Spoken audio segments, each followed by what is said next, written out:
Welcome to my channel. ఇంత పెద్ద హంసని ఎందుకు పెయింట్ చేశాను, ఎలా పెయింట్ చేశాను అనేది ఈ వీడియోలో చూపిస్తాను. దీనికోసం చార్ట్ పేపర్స్ని 2 తీసుకున్నాను. వాటిని ఒకదానితో ఒకటి అతికించి దాని మీద ఇలా హంస అవుట్లైన్ అనేది డ్రా చేస్తున్నాను. ఇంత పెద్ద హంస పెయింటింగ్ ఎందుకు అంటే, నాకు తెలిసిన ఒక అక్క వాళ్ళ స్కూల్ యానివర్సరీ కోసం నన్ను పెయింట్ చేయమని అడిగారు.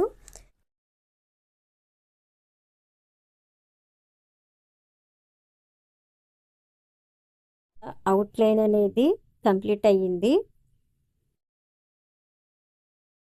ఇప్పుడు వాటర్ కలర్తో మొత్తం హంస అంతా కూడా ఒక లేయర్ అనేది లైట్గా పెయింట్ చేస్తున్నాను.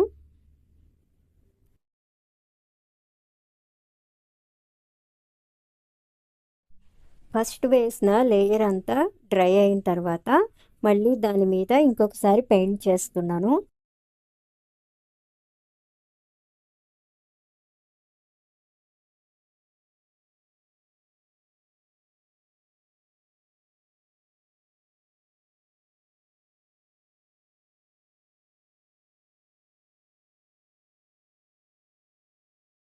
రాముడికి సంబంధించిన పాటకి పిల్లలు స్టేజ్ మీద చేశారు కాబట్టి ఈ హంసకి నగలు కూడా పెయింట్ చేయడం జరిగింది.